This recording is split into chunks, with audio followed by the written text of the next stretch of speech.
Parliament's opposition parties have resolved to put measures in place to strengthen the arm of Parliament and holding the executive of the country to account.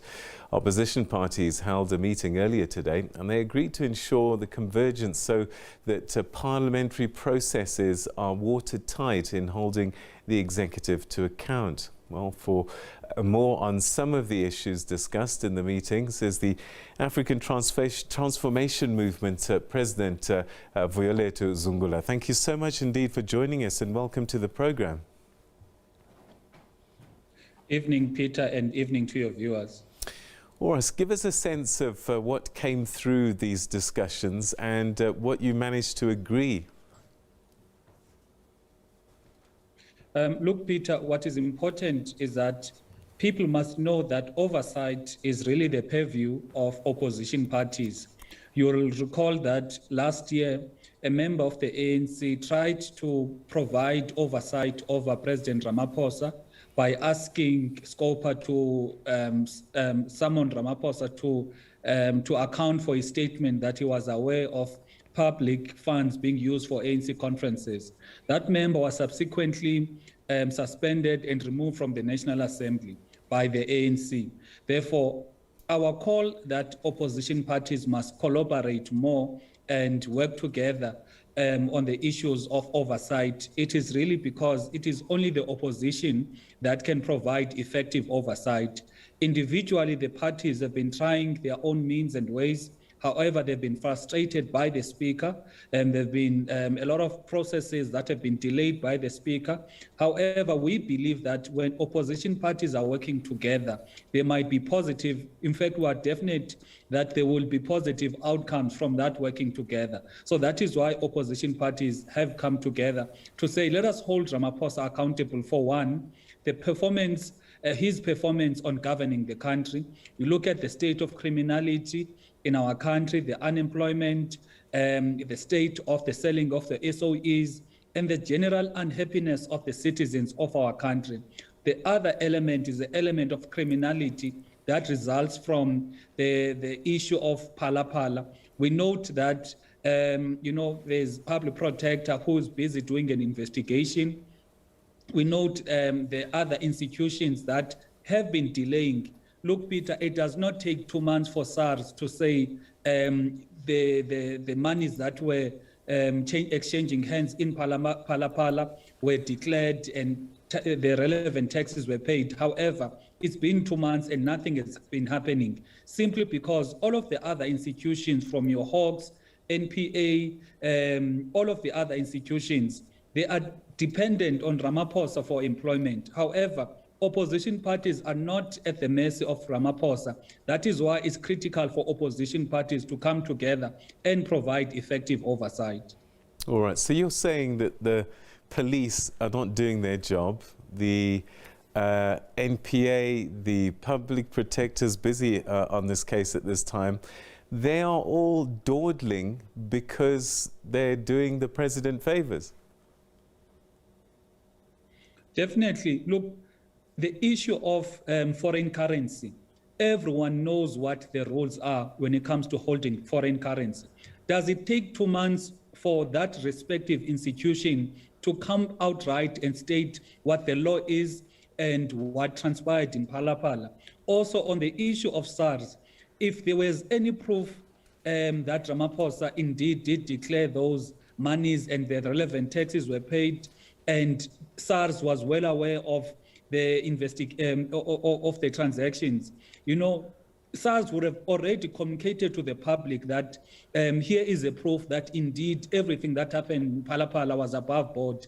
Most importantly, if you look at how Hawks is handling the matter, they are even refusing to state that they are investigating Ramaphosa. They just say an investigation is held. Now, that gives us an impression that all of these institutions, they've chosen Ramaphosa instead of principle. They've chosen Ramaphosa instead of the country, which is South Africa. So that is why we as the opposition parties are coming together to rescue South Africa from a situation whereby if a person is president, then it means he can commit whatever crimes, and all of the institutions that are dependent on him for appointment those institutions will actually defend him. They will do whatever it is in their power to actually shield Ramaphosa from accountability. So what we're doing as opposition parties, it is rescuing South Africa so that South Africa has leadership that is governed by principle. All of the actions that are taken, especially when it comes to public representatives, it is actions that are based on principle. All right. Mr. Zungula, how are you going to do this? Are you planning to change processes in Parliament? Can you do this with a minority vote? Look, as opposition parties, you have read the statement. It is currently 9 opposition parties working together. We believe that we need to collaborate as opposition parties. Now, when we collaborate, we've got a much more stronger voice than when we are speaking alone as the 9 different parties. We believe that the mechanisms that are there in Parliament, when it comes to the Section 89 impeachment process, questions and answers, motion of no confidences, all of the mechanisms that are there in Parliament, they require a stronger and more united opposition. So that is why we are collaborating to be much more effective when it comes to holding the executive accountable. But do you have enough numbers, I guess is the question I'm asking you, even if you all came together and agreed, yes, you have a stronger voice, but can that voice do anything against the majority party? Definitely it will, I can guarantee you that. That is why even the Speaker has been rejecting the secret ballot, because they know when members vote with their conscience and they will not be subjected to any intimidation from their own party, they are going to vote in support of this motion, because everyone can see how under Ramaphosa, unemployment is at its highest level. The GDP to debt ratio is at debt to GDP ratio is at its highest level.